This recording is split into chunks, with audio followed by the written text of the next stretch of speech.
March 13 വ്യാഴാഴ്ച.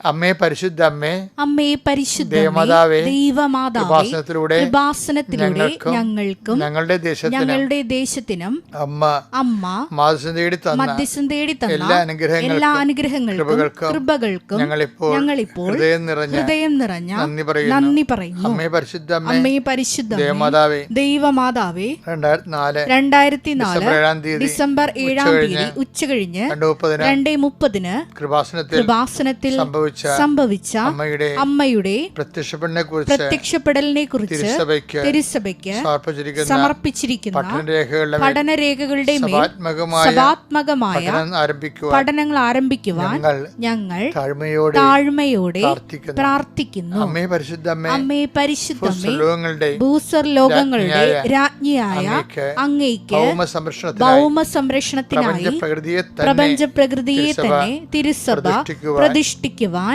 ഈ പ്രത്യക്ഷീകരണം വഴി ഇടയാക്കണമേ. പരിശുദ്ധമേ, ജപമാല മാതാവേ, സകല കൃപാസനം പ്രാർത്ഥനയോടും ചേർത്ത് ഞങ്ങളിപ്പോൾ പ്രാർത്ഥിക്കുന്ന കുടുംബത്തിന്റെ പ്രത്യേക നിയോഗം പറമക്കളെ.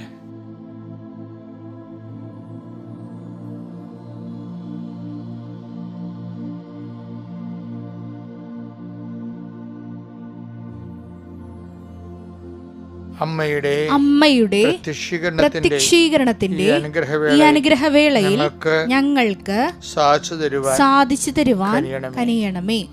ആമേൻ. വിശ്വാസ പ്രമാണം. സർവശക്തനായ പിതാവും ആകാശത്തിന്റെയും ഭൂമിയുടെയും സൃഷ്ടാവുമായ ദൈവത്തിൽ ഞാൻ വിശ്വസിക്കുന്നു. അവിടുത്തെ ഏകപുത്രനും ഞങ്ങളുടെ കർത്താവുമായ ഈശോ മിശിഹായിലും ഞാൻ വിശ്വസിക്കുന്നു. ഈ പുത്രൻ പരിശുദ്ധാത്മാവിനാൽ ഗർഭസ്ഥനായി കന്യകാമറിയത്തിൽ നിന്ന് പിറന്ന് പൊന്തിയോസ് പീലാത്തോസിന്റെ കാലത്ത് പീഡകൾ സഹിച്ച് കുരിശിൽ തറയ്ക്കപ്പെട്ട് മരിച്ച് അടക്കപ്പെട്ട് പാതാളങ്ങളിൽ ഇറങ്ങി മരിച്ചവരുടെ ഇടയിൽ നിന്ന് 3-ാം നാൾ ഉയർത്ത് സ്വർഗത്തിലേക്ക് എഴുന്നള്ളി സർവശക്തിയുള്ള പിതാവായ ദൈവത്തിന്റെ വലതുഭാഗത്തിരിക്കുന്നു. അവിടെ നിന്ന് ജീവിക്കുന്നവരെയും മരിച്ചവരെയും വിധിക്കുവാൻ വരുമെന്നും ഞാൻ വിശ്വസിക്കുന്നു. പരിശുദ്ധാത്മാവിലും ഞാൻ വിശ്വസിക്കുന്നു. വിശുദ്ധ കത്തോലിക്കാ സഭയിലും പുണ്യവാന്മാരുടെ ഐക്യത്തിലും പാപങ്ങളുടെ മോചനത്തിലും ശരീരത്തിന്റെ ഉയർപ്പിലും നിത്യമായ ജീവിതത്തിലും ഞാൻ വിശ്വസിക്കുന്നു. ആമേൻ. സ്വർഗ്ഗസ്ഥനായ ഞങ്ങളുടെ പിതാവേ, അങ്ങയുടെ നാമം പൂജിതമാകണമേ. അങ്ങയുടെ രാജ്യം വരണമേ. അങ്ങയുടെ തിരുമനസ് സ്വർഗത്തിലെ പോലെ ഭൂമിയിലും ആകണമേ. അന്നു വേണ്ടുന്ന ആഹാരം ഇന്ന് ഞങ്ങൾക്ക് തരണമേ. ഞങ്ങളോട് തെറ്റ് ചെയ്യുന്നവരോട് ഞങ്ങൾ ക്ഷമിക്കുന്നത് പോലെ ഞങ്ങളുടെ തെറ്റുകൾ ഞങ്ങളോടും ക്ഷമിക്കണമേ. ഞങ്ങളെ പ്രലോഭനത്തിൽ ഉൾപ്പെടുത്തരുതേ, തിന്മയിൽ ഞങ്ങൾ രക്ഷിക്കണമേ. ആമേൻ. നന്മ നിറഞ്ഞ മറിയമേ, സ്വസ്തി. കർത്താവ് അങ്ങയുടെ കൂടെ സ്ത്രീകളിൽ അങ്ങ് അനുഗ്രഹിക്കപ്പെട്ടവളാകുന്നു. അങ്ങയുടെ ഉദരത്തിൻ ഫലമായി ഈശോ അനുഗ്രഹിക്കപ്പെട്ടവനാകുന്നു. പരിശുദ്ധ മറിയമേ, തമ്പുരാന്റെ അമ്മേ, പാപികളായ ഞങ്ങൾക്ക് വേണ്ടി ഇപ്പോഴും ഞങ്ങളുടെ മരണസമയത്തും തമ്പുരാനോട് അപേക്ഷിക്കണമേ. ആമേൻ. എൻ്റെ പ്രിയപ്പെട്ടവരെ, ഇന്ന് വ്യാഴാഴ്ച നമ്മൾ അനുദിന അനുഗ്രഹ പ്രാർത്ഥനയ്ക്ക് പ്രവേശിക്കുകയാണ്. അനുദിനമുള്ള അനുഗ്രഹം ലഭിക്കുന്നതിന് വേണ്ടി കർത്താവ് സജ്ജീകരിച്ച ഒരു വലിയ ദൈവശുശ്രൂഷയാണിത്. എല്ലാവർക്കും 5:30 മണിക്ക് എഴുന്നേറ്റിട്ട് അച്ഛനോട് ചേർന്ന് പ്രാർത്ഥിക്കാൻ കഴിയുകയും ഇന്നത്തെ നമ്മുടെ ജീവിതത്തിൻ്റെ ഭാരങ്ങളെ പരിശുദ്ധ അമ്മയുടെ മാധ്യസ്ഥത്തിൽ ഈശോനെ ഏൽപ്പിക്കാൻ പറ്റുന്ന വലിയ സമയമാണ്. അതുകൊണ്ട് തന്നെ ആവശ്യത്തോടും സന്തോഷത്തോടും കൂടെ വേണം ഇതിൽ പങ്കെടുക്കാൻ. കർത്താവേ, നിന്റെ വിശുദ്ധ പൗരോഹിത്യത്തെ മഹത്വപ്പെടുത്തണമേ. കർത്താവേ, സഭയിലുള്ള സാന്നിധ്യം പ്രകടമാക്കണമേ. 39 വർഷം ഞാൻ അർപ്പിച്ച കുർബാനയുടെ യോഗ്യതയാൽ കൃപാസ്ഥാനത്താറെ ജീവനോടെ പ്രത്യക്ഷപ്പെട്ട മാതാവിൻ്റെയും മാധ്യസ്ഥത്താൽ ആ പ്രത്യക്ഷീകരണത്തിൻ്റെ അടിസ്ഥാനത്തിൽ കൃപാസനത്തിൽ നടന്ന 10,000-കണക്കിന് ആരാധന ശക്തിയാൽ കൃപാസ്ഥാനത്താറയിൽ നിന്ന് അർത്തങ്കിലേക്ക് നടത്തിയിട്ടുള്ള ലക്ഷക്കണക്കിന് മനുഷ്യർ പ്രാർത്ഥിച്ച കോടിക്കണക്കിന് ജപമാലയുടെ ആസ്തിയാൽ അങ്ങയുടെ മക്കൾക്ക് വേണ്ടി പ്രാർത്ഥിക്കുന്നു. കർത്താവേ, ഇന്ന് പരീക്ഷ എഴുതുന്ന കുഞ്ഞുങ്ങളുണ്ട്, പഠിച്ചുകൊണ്ടിരിക്കുന്ന മക്കളുണ്ട്, മത്സര പരീക്ഷകൾ, യോഗ്യതാ പരീക്ഷകളിൽ ഏർപ്പെട്ടിരിക്കുന്ന മക്കളുണ്ട് ഈശോയെ. അങ്ങനെ റിസൾട്ട് പ്രതീക്ഷിക്കുന്ന മക്കളുണ്ട് ഈശോയെ. റീവാലുവേഷൻ റിസൾട്ട് വന്നിട്ട് റീവാലുവേഷന് കൊടുക്കണോ വേണ്ടയോ എന്നൊക്കെ പറഞ്ഞ് കൺഫ്യൂഷൻ അടിച്ചിരിക്കുന്ന മക്കളുണ്ട്. ഈശോയെ അവർക്കെല്ലാം വ്യക്തതയുടെ വെളിച്ചം കൊടുക്കണമെന്ന് പ്രാർത്ഥിക്കുന്നു. ഈശോയെ ഈശോ നിന്റെ വിശുദ്ധ പൗരോഹിത്യത്തെ മഹത്വപ്പെടുത്തുന്ന കർത്താവേ, ജീവിത മാർഗങ്ങൾക്ക് വേണ്ടി രാവിലെ ധൃതിയായിട്ട് പോകുന്നവർ, കൈത്തൊഴിൽ ചെയ്യുന്നവരുണ്ട് ഈശോയെ, ജോലിക്ക് പോകുന്നവരുണ്ട് ഈശോയെ, അധ്യാപകരുണ്ട് ഈശോയെ, കർത്താവ് തൊഴിൽ പഠിക്കുന്നതിന് വേണ്ടി പോകുന്നവരുണ്ട് ഈശോയെ, പഠിച്ച തൊഴിലിന് എക്സ്പീരിയൻസിന് വേണ്ടി ശ്രമിക്കുന്നവരുണ്ട് ഈശോയെ, എക്സ്പീരിയൻസ് സർട്ടിഫിക്കറ്റ് ലഭിക്കുക മുതലായ പല സർട്ടിഫിക്കറ്റുകൾ ആവശ്യമുള്ളവർ അതിനുവേണ്ടി യാത്രയാകുന്നവരുണ്ട് ഈശോയെ. അവരെല്ലാം അങ്ങയുടെ തിരുസന്നിധിയെ സമർപ്പിച്ച് പ്രാർത്ഥിക്കുന്നു. കർത്താവേ, ജോലി നഷ്ടപ്പെട്ടവരുണ്ട്. മാർച്ച് മാസത്തിൽ ഒത്തിരി പേർക്ക് ജപ്തി നടപടി വന്നിരിക്കുന്നുണ്ട് ഈശോയെ. കുറച്ച് പൈസ അടച്ചു കൊടുത്താൽ അവർ രക്ഷപ്പെടും. അങ്ങനെ അടക്കാനുള്ളൊരു മാർഗ്ഗം അവർക്ക് നൽകണമെന്ന് പ്രാർത്ഥിക്കുന്നു ഈശോയെ. വല്ലാത്ത രീതിയിൽ ആദി കൊണ്ട് വ്യാധി കൊണ്ട് ഭാരം കൊണ്ട് നിൽക്കുന്ന ഒത്തിരിയേറെ മക്കളുണ്ട് ഈശോ. അവരെല്ലാം നീ സ്പർശിക്കണം. അവർക്കെല്ലാം അവരെന്ത് വിഷയത്തിനാണ് വേദനിക്കുന്നത്, ഏത് വിഷയത്തിനാണ് വേദനിക്കുന്നത്, ആ വിഷയത്തിന് മേൽ ഇന്ന് ദൈവിക തീരുമാനം ഉണ്ടാകാനും കർത്താവേ, അവർക്ക് രക്ഷപ്പെടാൻ പറ്റാത്ത മാർഗത്തിൽ ദൈവം തന്നെ രക്ഷയുടെ വഴി അവർക്ക് കാണിച്ചു കൊടുക്കാനും കാനായിലെ കല്യാണ കുടുംബത്തെ കടഞ്ഞു നിന്ന പരിശുദ്ധ അമ്മയുടെ മാധ്യസ്ഥം അവർക്ക് ഉണ്ടാകണമെന്ന് പ്രാർത്ഥിക്കുന്നു. എൻ്റെ കർത്താവിൻ്റെ ഉന്നതമായ നാമത്തിൽ, സഭയുടെ അധികാരത്തിൽ, കുരിശിൻ്റെ അടയാളത്തിൽ വിവാഹത്തിനായി ഒരുങ്ങുന്നവരെ, നോൻപ് കഴിയുമ്പോൾ വിവാഹം വെച്ചിട്ടുള്ളവരെ അതെല്ലാം ഭംഗിയായി നിർവഹിക്കാൻ കർത്താവ് ആവശ്യമായ കൃപ പ്രാർത്ഥിക്കുന്നു. കർത്താവ്, നോൻപിന് മുമ്പ് ഒത്തിരിയേറെ വിവാഹങ്ങൾ നടന്നു. പക്ഷെ അവരെല്ലാം മധുവിധൻ്റെ ലഹരിയിൽ നോൻപും മറന്ന് നടക്കുന്നവരുണ്ട്, ദൈവത്തെ മറന്ന് നടക്കുന്നവരുണ്ട്. അങ്ങനെയുള്ളവരും കർത്താവെ പതുക്കെ കർത്താവിൻ്റെ അരുവിലേക്ക് വരാനും ഈ കാലങ്ങളെല്ലാം അവരുടെ ജീവിതത്തിൽ ഏറ്റവും പ്രധാനപ്പെട്ടൊരു കാലമായിട്ടത് മനസ്സിലാക്കുവാനും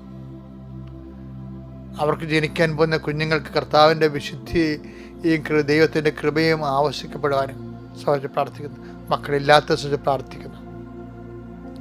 മക്കളില്ലാത്തവരെ സമർപ്പിച്ച് പ്രാർത്ഥിക്കുന്നു ഈശോയെ. മക്കൾക്ക് വേണ്ടി, മക്കളില്ലെങ്കിൽ മരിക്കണമെന്ന് ചിന്തിക്കണം, അങ്ങനെ ചിന്തിക്കുന്ന വിഡ്ഢിത്തരങ്ങൾ പോലും ചിന്തിക്കുന്ന മനുഷ്യരുണ്ട് ഈശോയെ. വൈകാരികമായിട്ട് തപ്പതിച്ച് പോയവരുണ്ട്, ബാലൻസ് തെറ്റിപ്പോയവരുണ്ട് ഈശോയെ. അവരെല്ലാം സ്പർശിക്കണമെന്ന് പ്രാർത്ഥിക്കുന്നു. മാസങ്ങളും വർഷങ്ങളുമായിട്ട് കുർബാന മുടക്കമുള്ളവരെ സംബന്ധിച്ച് പ്രാർത്ഥിക്കുന്നു. കുടുംബ പ്രാർത്ഥനയില്ലാത്ത കുടുംബങ്ങളിൽ ഞങ്ങളുടെ ഈ പ്രാർത്ഥനയുടെ ശക്തിയാൽ പ്രാർത്ഥന സ്ഥാപിക്കപ്പെടാൻ വേണ്ടി പ്രാർത്ഥിക്കുന്നു. കർത്താവ്, ദൂരദേശത്തേക്ക് നാട് വിട്ടുപോയ മക്കളുണ്ട്, നാട് വിട്ടുപോയ അപ്പന്മാരുണ്ട് ഈശോയെ. മാനസിക രോഗം ബാധിച്ചിട്ട് കർത്താവ് ആത്മഹത്യയെക്കുറിച്ച് ചിന്തിക്കുന്നവരുണ്ട് ഈശോയെ. അവരെല്ലാം ആശ്വസിപ്പിക്കണമേ, തിരികെ പിടിക്കണമേ എന്ന് പ്രാർത്ഥിക്കുന്നു. എൻ്റെ കർത്താവിൻ്റെ ഉന്നതമായ നാമത്തിൽ, സഭയുടെ അധികാരത്തിൽ, കുരിശിൻ്റെ അടയാളത്തിൽ ദൈവശക്തി അതിനെ അനുഗ്രഹിക്കപ്പെടട്ടെ. നമ്മളിപ്പോൾ എല്ലാവരും പരീക്ഷ മൂഡിലാണ്. എല്ലാ ദിവസവും കൃപാസനത്തിൽ നൂറുകണക്കിന് കുഞ്ഞുങ്ങൾ വന്ന് പരീക്ഷയ്ക്ക് വേണ്ടി പ്രാർത്ഥിക്കുന്നുണ്ട്. പക്ഷേ ഈ സമയത്ത് തന്നെ ചിന്തിക്കേണ്ട വേറൊരു ചിന്തയുണ്ട്. എന്താണെന്നറിയാമോ? നല്ല മാർക്ക് മേടിച്ച് പാസ്സാകണം കർത്താവേ, നല്ല കോളേജിൽ അഡ്മിഷൻ കിട്ടണം. അങ്ങനെ ചിന്തിക്കും. സ്വാഭാവികമായിട്ട് ചിന്തിക്കണം മനുഷ്യൻ, എല്ലാവരും ചിന്തിക്കും. ഇനി കുഞ്ഞുങ്ങളെ ഒന്നാമത്തെ പ്രവേശനോത്സവത്തിന് ജൂൺ മാസത്തെ കുഞ്ഞുങ്ങളെ ചേർക്കുമല്ല, അപ്പോഴും മാതാപിതാക്കന്മാർ വിചാരിക്കണേ എന്താ, പ്രാർത്ഥിക്കുന്നത് കർത്താവ് നല്ല സ്കൂളിൽ അഡ്മിഷൻ മേടിക്കണം. മുതിർന്ന കുഞ്ഞുങ്ങളാണെങ്കിൽ നല്ല കോളേജിൽ അഡ്മിഷൻ മേടിക്കണം. ഇപ്പം കാറ്റ്, മാറ്റ്, അതിനൊക്കെ ഏത് കോളേജാണ് നല്ലത് അവിടെ അഡ്മിഷൻ മേടിക്കണം. അപ്പോൾ ആ ചിന്താഗതിക്ക് കുഴപ്പങ്ങളൊന്നുമില്ല. എല്ലാ മനുഷ്യരും ചിന്തിക്കും, നല്ല സ്കൂളിലെ കുഞ്ഞുങ്ങൾക്ക് അഡ്മിഷൻ വേണം, നല്ല കോളേജ് അഡ്മിഷൻ വേണം. അങ്ങനെ നമുക്ക് ആഗ്രഹിക്കുന്നതിനും കുഴപ്പമില്ല. പക്ഷെ കർത്താവ് ഒരു കാര്യം പറഞ്ഞിട്ടുണ്ട്. എന്താണ്? നമ്മൾ എന്താണ് ആഗ്രഹിക്കുന്നത് അതുപോലെ തന്നെ നമ്മൾ മറ്റുള്ളവരെ നമ്മൾക്ക് ചെയ്തു തരാൻ ആഗ്രഹിക്കുന്നത് നമ്മൾ അവർക്ക് ചെയ്ത് കൊടുക്കണമെന്ന്. എന്ന് വെച്ചാൽ എൻ്റെ അർത്ഥം എന്താ അറിയാം, മനസ്സിലായില്ലേ? എന്താണ്? നല്ല സ്കൂളിൽ അഡ്മിഷൻ കിട്ടണമെന്ന്, നല്ല കോളേജിൽ അഡ്മിഷൻ കിട്ടണമെന്ന് ആഗ്രഹിക്കുന്നുണ്ടാവില്ല. അത് മറ്റുള്ളവർ നമുക്ക് ചെയ്തു തരേണ്ട കാര്യങ്ങളാണ്. അപ്പോഴെന്താണ്, നമ്മളും അത് അവർക്ക് ചെയ്ത് കൊടുക്കണം. എന്താണ്? ആ അഡ്മിഷൻ കിട്ടാൻ പറ്റുന്ന രീതിയിൽ പഠിക്കണം, അതാണ് വിഷയം. മനസ്സിലായില്ലേ? അപ്പം അതുകൊണ്ട് നമ്മൾ എപ്പോഴും ശ്രദ്ധിക്കണം, നമ്മുടെ സൈഡാണ് എപ്പോഴും നോക്കണം, നമ്മുടെ കാര്യങ്ങളെല്ലാം ഭംഗിയായിരിക്കണമെന്നേ ഉള്ളൂ. ഇപ്പം കുഞ്ഞുങ്ങൾക്കായാലും ഇപ്പോൾ ഒരു ജോലി ആയാലും നല്ല രാജ്യത്ത് പോകണം, നല്ല രാജ്യത്ത് പോയി ജോലി ചെയ്യണം, എല്ലാവരും ആഗ്രഹിക്കുന്നതാണ്. അപ്പോൾ നിൻ്റെ ആസ്തി എന്താ? നിൻ്റെ ആസ്തി എന്താണ്? അതാണ് വിഷയം. ദൈവം നീതിമാനായത് കാരണം പലപ്പോഴും നമ്മുടെ ആസ്തിയിൽ, ഇപ്പോൾ ഉടമ്പടിയിൽ വന്നപ്പോൾ രക്ഷപ്പെട്ടിരിക്കണത്, ഉടമ്പടി അതിൻ്റെ ഒരു ഗതിയില്ലാത്ത ആൾക്കാർ രക്ഷപ്പെടുന്നത് നോട്ട് ബൈ മെരിറ്റ് എന്നുള്ളൊരൊറ്റ ഫോർമുലയിലാണ്. പക്ഷെ ജീവിതകാലം മുഴുവൻ നോട്ട് ബൈ മെരിറ്റ് വർക്ക് ചെയ്യുമോ? കാര്യം നമ്മുടെ ദൈവത്തിൻ്റെ നീതിയുടെ സമയത്ത്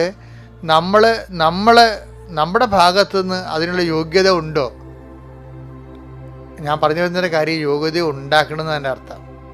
ലൂക്കായുടെ സുവിശേഷം 6:31. മറ്റുള്ളവർ നിങ്ങളോട് എങ്ങനെ പെരുമാറണമെന്ന് നിങ്ങൾ ആഗ്രഹിക്കുന്നുവോ അങ്ങനെ തന്നെ നിങ്ങൾ അവരോടും പെരുമാറും.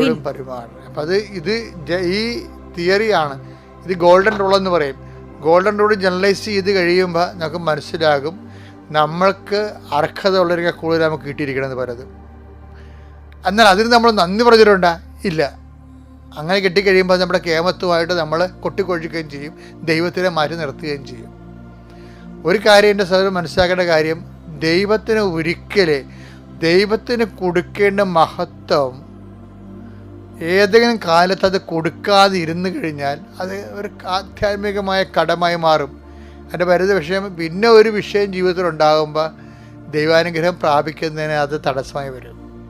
എപ്പോഴും അപ്പം ദൈവത്തിന് കൊടുക്കാനുള്ള ദൈവത്തിനും സീസറിന് കൊടുക്കാനുള്ള സീസറിനും കർത്താവിൻ്റെ തീരുമാനമാണ് ഇതെല്ലാം കർത്താവിൻ്റെ ഗോൾഡൻ റൂൾസാണ്. Take the word of God. മത്തായി 22:21. സീസറിനുള്ളത് സീസറിനും ദൈവത്തിനുള്ളത് ദൈവത്തിനും കൊടുക്കുക. അപ്പം നന്ദി എന്താണ്? 9 പേര് 10 പേരല്ലേ സുഖപ്പെട്ടത്, 9 പേര് എവിടെയെന്ന് ചോദിക്കുമ്പോൾ എന്താണ്? ആ 9 പേരും ദൈവത്തിനുള്ളതാണ്. എന്താണ്? ദൈവം കൊടുത്തതാണ്. അവൻ്റെ അർഹതയ്ക്ക് അപ്പുറത്ത് കൊടുത്തിരിക്കുന്ന അനുഗ്രഹമാണ്. അപ്പോൾ ദൈവത്തോട് എന്താണ്? നന്ദി പറയണം. അപ്പോൾ ദൈവത്തോട് നന്ദി പറയാനാത്ത എന്താണ് ആൾക്കാർ? തങ്ങളുടെ കേമത്വം കൊണ്ടാണ് അത് നേടിയെന്നുള്ള അവബോധ മനസ്സിൻ്റെ അഹംഭാവങ്ങളാണ് വരുന്നത്. അതുണ്ടാവാതിരിക്കാൻ പ്രത്യേകം ശ്രദ്ധിക്കണം. ദൈവത്തിനുള്ള ദൈവത്തിന് കൊടുക്കണം. ഓരോ കാര്യം എടുക്കുമ്പോൾ പകുതി മുക്കാൽ, ഇപ്പോൾ എൻ്റെയൊക്കെ ജീവിതത്തിൽ പകുതി മുക്കാലും ദൈവത്തിൻ്റെതാണ്. എന്താ കാര്യത്തിൽ എനിക്ക് എൻ്റെ കപ്പാസിറ്റിയെക്കുറിച്ച് നല്ലോണം അറിയാം. പിന്നെ ഞാൻ കുറേ അധ്വാനിക്കും. പക്ഷെ അധ്വാനിക്കുമെന്ന് പറഞ്ഞു കഴിഞ്ഞാൽ അതൊക്കെ ഫലമണിക്കണേ. കഴിഞ്ഞ ടോക്കിൽ നമ്മൾ കണ്ടില്ലേ, അത് ദൈവമാണ്. അവൻ ചെയ്തതെല്ലാം അവിടുന്ന് ശുഭമാക്കുകയും ചെയ്തു എന്ന് പറഞ്ഞില്ലേ. അപ്പം ശുഭമാക്കണത് ആരാണ്? നമുക്ക് ചെയ്യാനേ പറ്റത്തുള്ളൂ. ശുഭമാക്കണത് ആരാണ്? ദൈവമാണ്. അപ്പം ആ ഒരു ബോധത്തിൽ എല്ലാ സമയത്തും ദൈവത്തിനെക്കുറിച്ച് ഓർക്കാനും ദൈവത്തിൻ്റെ സ്പേസ് നോക്കിയിട്ട് അവിടെ കയറി നമ്മൾ കരുക്കൾ വെക്കരുത്. മനസ്സിലായില്ല? അത് ദൈവത്തിൻ്റെ സ്പേസാണ്. നന്ദിയോടെ വിനയത്തോടെ നന്ദി പറഞ്ഞുകൊണ്ട് മഹത്വപ്പെടുത്തി മറ്റുള്ളവർക്കും ദൈവത്തിനെ പറഞ്ഞു കൊടുത്ത് അങ്ങനെ നല്ല സുവിശേഷ സാക്ഷിയായി ദൈവ പൈതലായി ജീവിക്കുക. കർത്താവ് നിന്നെ അനുഗ്രഹിക്കട്ടെ.